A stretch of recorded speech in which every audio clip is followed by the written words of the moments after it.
Bonjour à tous les investisseurs et les investisseuses, j'espère que vous allez bien. On est de retour pour une nouvelle vidéo, c'est parti, on enchaîne. Alors, dans cette petite vidéo, on va développer, on va approfondir. Tout d'abord, je vais vous parler des plateformes utilisées, même si je vous en ai déjà un petit peu parlé dans la première vidéo. Je vais vous parler des youtubeurs que je suis, puisque c'est important aussi de diversifier ses sources d'informations pour éviter les erreurs. Les newsletters que je lis, les sites internet utilisés pour les notations des entreprises. J'ai un prompt IA aussi que je vous partagerai. Le process que j'utilise pour noter les entreprises et ma liste de prix d'achat. Donc on va commencer par les plateformes utilisées. Alors moi les plateformes que j'utilise le plus c'est Ledger. Donc Ledger, qu'est-ce que c'est? C'est un wallet crypto, donc un portefeuille crypto qui en fait ne peut pas être piraté. Pour le pirater, il faut l'avoir en physique. Du coup, quelqu'un en Inde, par exemple, à moins qu'il rentre chez vous et qu'il prenne, c'est une sorte de clé USB, il ne pourra pas vous pirater. Donc en fait, c'est tout simplement le moyen le plus sécurisé pour protéger vos crypto-monnaies. Donc ça, mes crypto-monnaies, c'est pas mal là-dessus. C'est aussi sur Trade Republic. J'achète pas mal de crypto-monnaies sur Trade Republic. Et la bourse sur Trade Republic. Donc là, ça c'est sur Trade Republic, la bourse, moi, c'est que des actions. Je fais pas d'ETF. Je fais au cas par cas. Et sinon, j'utilise aussi pas mal compte vie. Donc compte vie, c'est de l'investissement fractionné dans des actifs de luxe à partir de 250 euros. Et donc ça peut être par exemple des cartes Pokémon collector, des voitures de luxe, etc. Donc c'est comme Diversified mais avec un billet d'entrée plus important. Donc ça c'est les trois plateformes sur lesquelles je suis le plus présent. Mais celle que j'utilise particulièrement, c'est Trade Republic en ce moment. Et aussi Fundora. Fundora qui permet de faire du private equity. Donc pour investir dans des entreprises qui ne sont pas encore cotées en bourse. Donc voilà, ça c'est les deux plateformes que j'utilise pas mal en ce moment. Sinon, sur les youtubeurs suivis, donc en fait moi, comme je vous l'ai dit, sur tout ce qui est aspect technique, par exemple lire une liasse fiscale, lire les documents, la publication des résultats et tout, je suis pas assez qualifié pour ça. Je pourrais me former, mais je vous avoue que j'ai la flemme. Du coup, je préfère suivre le travail de gens qui sont plus qualifiés que moi. Donc sur YouTube, ceux que je regarde, c'est Dorian TFI. Lui c'est du bon boulot et souvent il donne son prix d'achat en fin de vidéo pour les entreprises qu'il a analysées. Il y a aussi JAXXED Finance que j'ai découvert récemment et qui analyse, donc qui fait des analyses techniques sur les entreprises.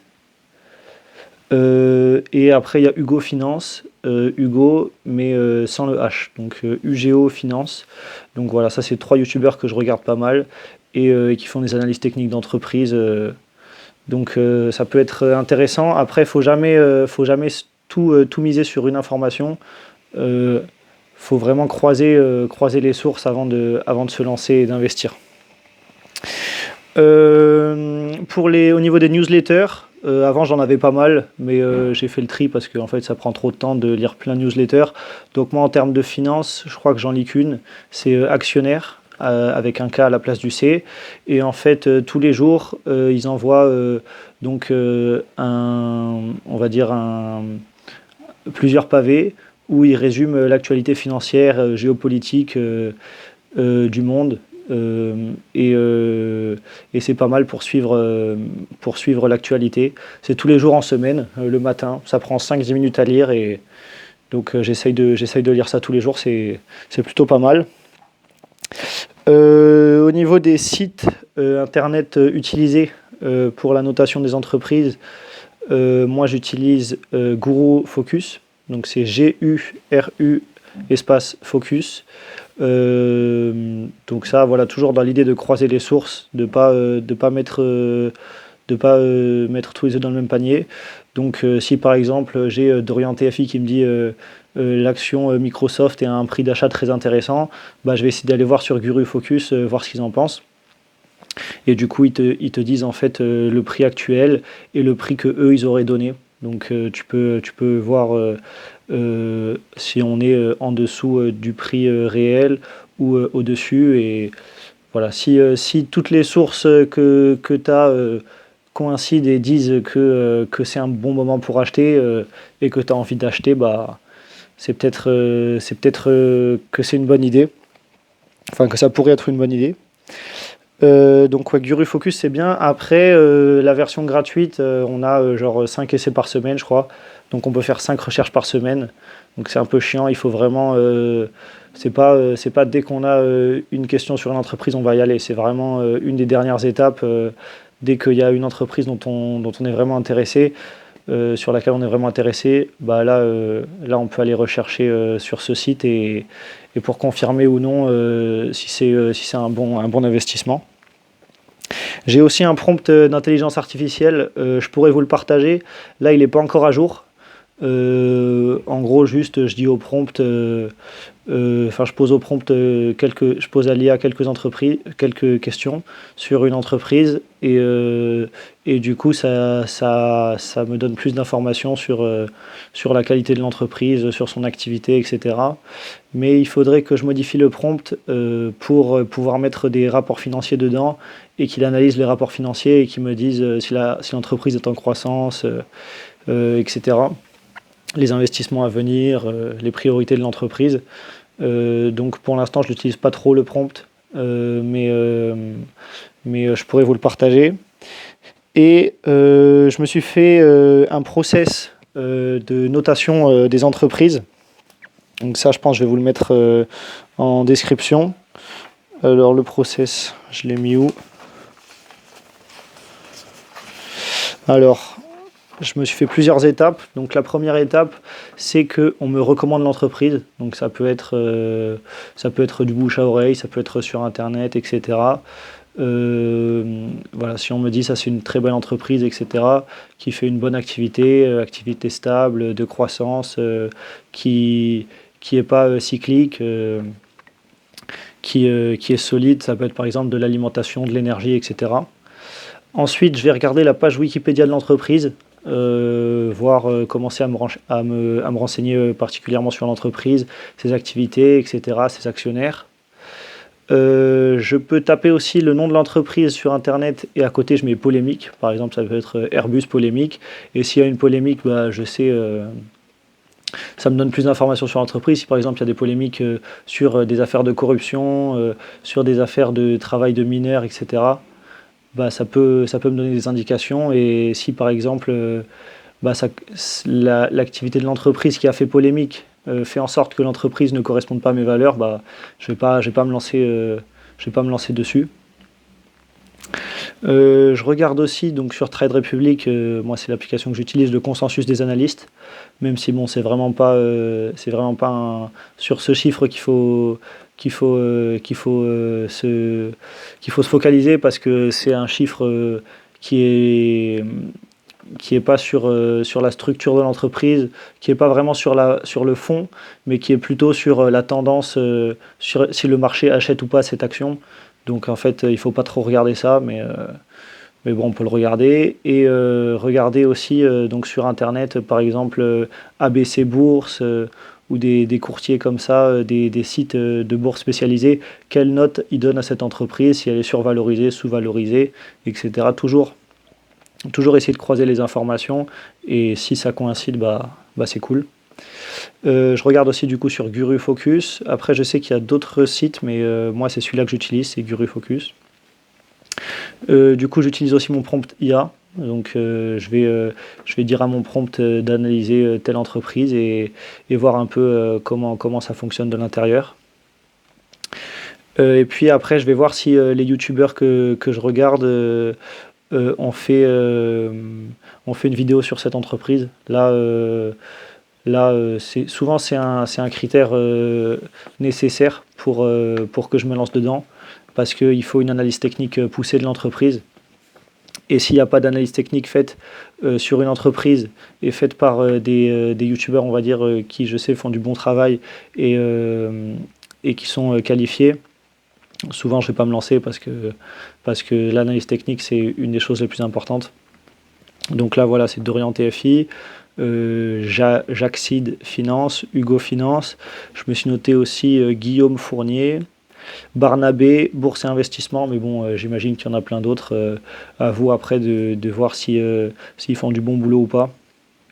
Ou sinon, vous pouvez taper directement analyse technique, plus le nom de l'entreprise. Ça peut être analyse technique Airbus.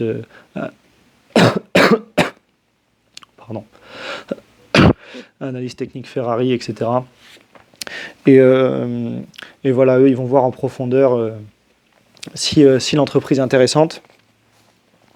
Et après, pour finir, du coup, je vais vous partager ma liste de prix d'achat. Donc, avec les analyses techniques qui ont été faites par ces youtubeurs, du coup, j'ai une liste de prix d'achat. Donc ça, c'est vraiment pour moi. Moi, je vous la partage, mais c'est à vous de faire vos propres recherches.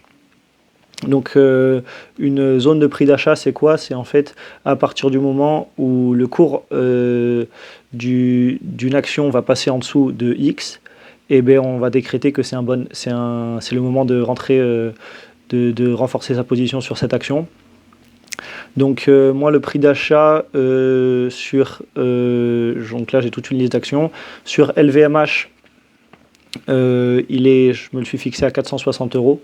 Après, ça peut encore changer, etc. Ça peut monter, diminuer un peu, mais pour l'instant, il est à 460 €. Sur Air Liquide, il est à 155 €. Sur ASML, je l'ai fixé à 650 €. Sur Nvidia, 131 €. Sur Hermès, 2130 €. Donc là, pour l'instant, Hermès, ils sont en dessous de 2130 €. Donc j'ai un DCA actif sur Hermès et j'en achète régulièrement. Sur Dassault Systèmes, il est à 20 €. Après, Dassault Systèmes, honnêtement, j'achète pas. Tout simplement parce que j'ai vu que Dassault Aviation avait fait de la corruption et comme ça appartient au même groupe, ça m'a refroidi. On a Microsoft à 400 $. Donc là, Microsoft en ce moment, ils sont je sais plus s'ils sont en dessous, un peu au-dessus, enfin en tout cas ils sont aux alentours des 400 $. Du coup j'achète un peu moins intensément que... non, j'achète aussi intensément que Hermès. Microsoft et Hermès, j'achète un petit peu en ce moment. Netflix à 70 €. Donc là, Netflix en ce moment on est en dessous des 70 €, donc ça c'est, en termes d'action, c'est ce que j'achète le plus en ce moment. Et après, pour finir, j'ai Ferrari à 240 €. Ferrari, pour l'instant, j'ai aucune action. J'ai jamais acheté de Ferrari. Là, c'est la seule action dont je n'ai jamais possédé, parce que Ferrari, le cours est jamais passé en dessous des 240 €. Donc voilà, après, si le cours passe pas en dessous de votre prix d'achat, c'est pas grave, juste vous patientez. Et puis, de toute façon, le marché, il est cyclique. Vous attendez 4, 5, 10 ans peut-être, et un jour ça repassera en dessous. Et puis là, il faudra rentrer. Mais c'est pour ça que c'est important d'avoir une liste d'entreprises dont les valeurs correspondent aux nôtres, qui sont solides, dont on croit au projet, et d'avoir ces prix d'achat. Et en fait, dès que le cours passe en dessous du prix d'achat qu'on s'est fixé, on achète. Sur Trade Republic, par exemple, on peut se fixer une alerte dès que le prix atteint un certain seuil. Donc moi, je me suis fixé une alerte sur toutes ces actions pour être informé dès que c'était intéressant d'acheter. Mais voilà, en ce moment, moi, sur ma liste, j'achète que Hermès, Microsoft et Netflix. Plus en ce moment des crypto-monnaies parce qu'elles ont chuté, mais ça après ça c'est assez volatile, c'est plus risqué que la bourse, donc il faut bien se renseigner avant de se lancer, et savoir qu'on peut perdre beaucoup d'argent avec les crypto-monnaies. Voilà. Je vous mettrai en description mes liens de parrainage, donc par exemple Trade Republic, etc. Ça me donne à moi des avantages quand vous vous inscrivez via ce lien, mais ça vous donne aussi à vous des avantages. Il y a dessus des plateformes dont je vous ai jamais parlé. Ça peut être par exemple Royalties. C'est pas des plateformes sur lesquelles j'ai mis beaucoup d'argent, c'est plus une plateforme que j'ai utilisée pour m'amuser. C'est pour investir en fait sur des joueurs de foot. Et après, si le joueur de foot fait des bonnes performances, etc., son cours va augmenter et on peut ensuite le revendre. Donc voilà, moi je me suis lancé là-dedans. J'ai gagné un petit peu de sous, mais je ne l'ai pas fait vraiment pour l'argent, c'était plus pour s'amuser. Mais voilà, donc je vous ai mis tous mes liens de parrainage. Et puis voilà, je vous dis à bientôt, à dans une semaine ou 2 semaines. Toujours garder la fréquence. Voilà, restez beau, restez belle. Et puis, et puis au revoir.